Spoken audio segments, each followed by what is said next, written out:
Hey, here's a question. What is the worth of a personal conduct policy? The first and perhaps most major point is that an ethical policy either applies to everyone or to no one. Hi, this is Chuck Gallagher, and welcome to Choices and Consequences, where we talk candidly about ethics, choices, consequences, occasionally white-collar crime. And how to keep up with this content, hit subscribe below, okay? Now, by everyone, I mean from the CEO down to the hire of the newest intern. The second point is that there aren't greater or lesser penalties for the same infraction. And third, the policy must be widely disseminated and communicated. Okay, so from 2015 to 2019, Steve Easterbrook was the CEO of McDonald's Corporation, following years of serving in various senior roles there. Now, if anyone knew the personal code of conduct in that policy and the penalties for violation, it was Easterbrook. However, in spite of what was written, Easterbrook entered into a consensual relationship with an employee. Okay, all right, get it, time out. Some say, so what? It was consensual. Consensual or not, that relationship violated McDonald's policy. The organization had no choice but to terminate Easterbrook. However, the former CEO failed to fully appreciate that McDonald's was a publicly traded company. Okay, now there are penalties for failures in disclosure.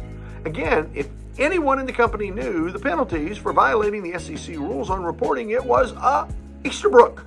And he was heading out the door, or as he was heading out the door, he signed a separation agreement. He said to the SEC he was terminated without cause, which meant in legalese that the company more or less fired him on a whim. And by saying that, he realized that he could keep thousands of shares of stock. However, he blatantly lied.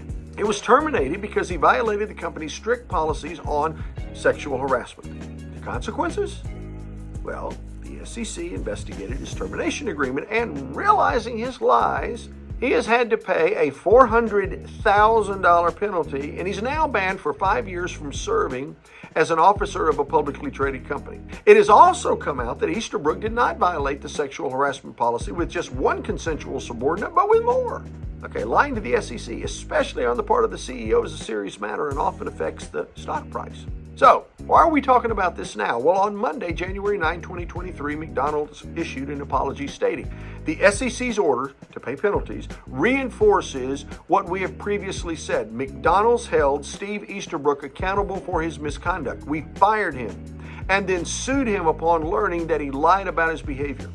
In recent years, the SEC has encouraged publicly traded companies to claw back lucrative termination agreements when there have been violations of the public trust. When Easterbrook left the company, his compensation upon leaving the company was worth millions of dollars. He's now been sued to recover much of that compensation. Ouch. The parting gifts given to Steve Easterbrook for violating his own ethics policies speak volumes about corporate hypocrisy.